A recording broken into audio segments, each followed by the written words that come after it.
একটা head coach নেয়ার জন্য যে প্রসেসটা ফলো করা উচিত, একটা ক্লিয়ার একটা ট্রান্সপারেন্ট প্রসেস যেটা ফলো করা উচিত, সেইখানে বিএফএফ এর এখন পর্যন্ত কোনো পদক্ষেপ আমরা আসলে দেখতে পাইনি। আপনি যদি অন্যান্য দেশ দেখেন, ইভেন আপনি যদি ভারতের কথাও চিন্তা করেন, তারা যখন কোচ নিয়োগ দেওয়ার চিন্তা করে তারা একটা অ্যাডভার্টাইজমেন্ট দেয়, সেখানে আর কি সবাই দেশ বিদেশের বিভিন্ন কোচরা আর কি সেখানে অ্যাপ্লিকেশন করতে পারে, এরপরে সেই হিসেবে সিলেকশন হয়।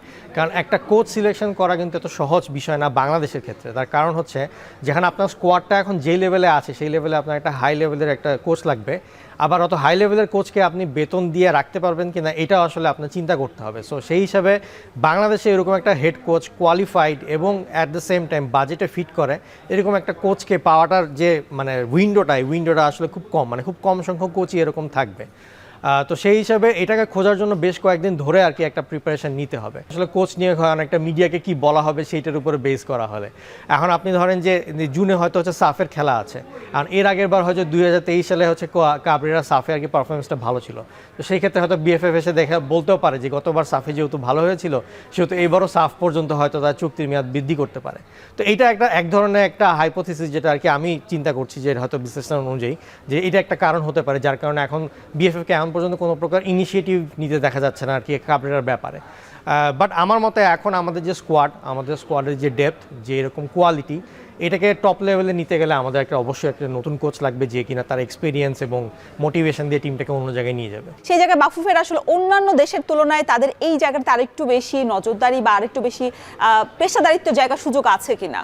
হ্যাঁ জি, অবশ্যই পেশাদারিত্ব সুযোগ তো আছেই, কারণ এর আগে যখনই কোনো কোচকে আর কি নিয়োগ দেওয়া হয়েছে সবই আড়ালে হয়েছে, সবাই নিজে থেকে সিভি দিয়েছে, এরকমভাবে হয়ে গেছে। গোপনীয়তা এই জিনিসটাই আসলে আমাদের এখন বাংলাদেশে এখন যে ফুটবল যেই পর্যায়ে গেছে, আমাদের ফুটবলের ইন্টারেস্ট যেই পর্যায়ে গেছে, এখন আসলে গোপনীয়তা রাখার জায়গাটা আসলে খুব নেই।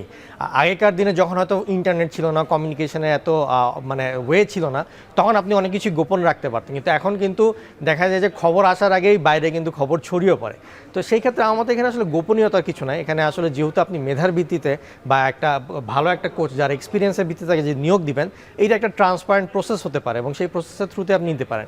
এখন সিশেলসের র্যাঙ্কিং হচ্ছে 203, আর কম্বোডিয়া হচ্ছে সবসময় বাংলাদেশের এক ধাপ আগে অথবা এক ধাপ পরে থাকে।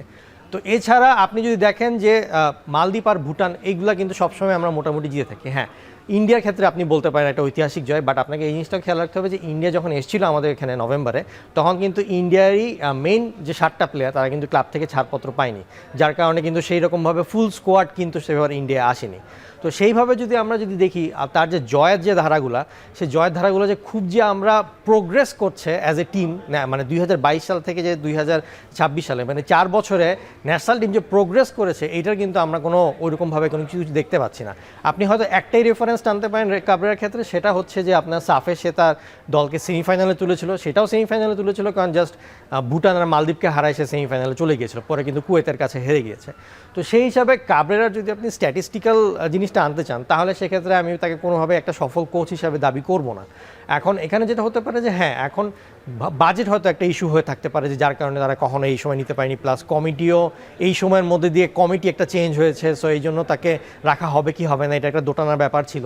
বাট এখন this is the exact fine time to have a new coach for Bangladesh, এবং যেই কোচ কিনা এই টিমটাকে আর কি সলভ করে সামনে আগায় নিতে পারে না। তো আপনি দেখতে পাচ্ছেন যে আমরা নেপালের মতন টিমকে হামজা সমিত থাকার পর নেপালের মতন টিমের সাথে আমরা 2-2 গোলে ড্র করছি, ম্যাচ জিততে পারছি। হ্যাঁ, গোল শূন্য ড্র করেছি, প্লাস এবার ওইদিকে নিজেদের মাটিতে 2 গোল খেয়ে আবার ড্র করেছি।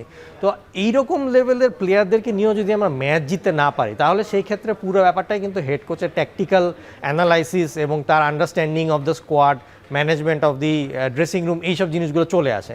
এবং প্লেয়ার সিলেকশনের ক্ষেত্রে আমরা সবসময় দেখেছি সেটা প্রিলিমিনারি সিলেকশন হোক, সেটা বেস্ট 11 হোক, ইভেন ম্যাচের মধ্যে যে সাবস্টিটিউট করবে সেখানেও 5 মিনিট নষ্ট করে